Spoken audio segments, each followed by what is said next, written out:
lagi siapa nama kamu? Indra. Indra. Ya. Indra.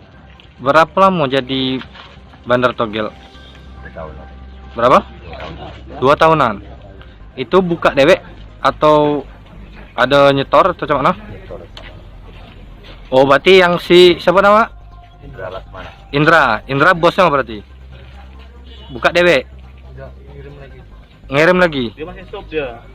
Di atasnya ke bandar. Kaki stop bandar baru bandar. Benar. Jadi sudah buka 2 tahunan. Yang si itu ya? Sama be? 1 tahun. Omset kira-kira sehari Sehari banyak berapa uang banyak pasang? yang masang? Paling 300. Seharinya. 200.000 ya. Itu di wilayah mana? Di desa Setiamarga. Setiamarga. Di Pati. Jadi yang masang tuh wong Setiamarga tuh lah. Iya. Menguntungnya cuma mana dia teman? Lu masang 1000 berapa kenanya? Dek 60 60. Itu yang untuk timbangan. timbangannya untuk yang Yang uang masak. 2 angko, Iya. 3 angko, 3 angko, 3,5. 4 angkonya 2,5. 2,5, 2.500.000 kalau 4 angko. Iya. Oh, masang 1000 itu ya. Iya. Akan merilis 1 bulan kegiatan yang diamankannya kasus perjudian. Ya, perjudian ini kita amankan di 4 kecamatan, di Karangjaya, Bukit, Karangdapo, dan Lipung.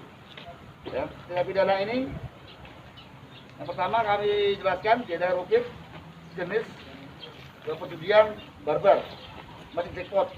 Jackpot ini dengan identitas pelaku Nardo di Saputra bin Firman. Bisa dilihat semua, BP-nya di depan, BP jackpotnya. Yang kita amankan satu itu di Desa Pinggir Rupit, Kecamatan Muara Rupit. Yang berikutnya, selain mesin barbar, ada 1 kantong plastik koin. Nah, ini. Dan ini kantong ini koinnya. Dan yang berikut di daerah Karangdapo, perjudian jenis togel. Ya, dari di desa Setia Marga, SMP 4 Kecamatan Karangdapo. Info yang kami terima dari warga bahwa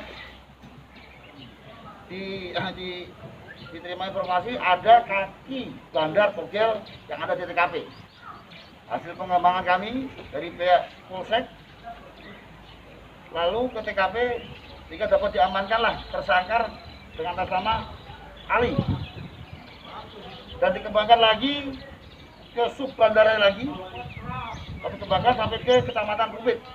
Dan diamankan lagi kembali atas nama Indra Lasmana. Dan kami juga masih mengembangkan lagi di daerah Karangdapo ini, ada checkpoint juga di ujung itu. Dan tersangkanya masih dalam pencarian DPO. Nah, itu yang bisa kami sampaikan.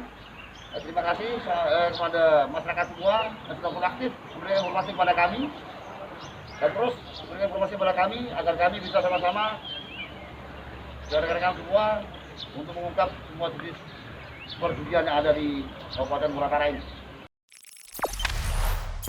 Jangan lupa subscribe, share, komen, dan like ya.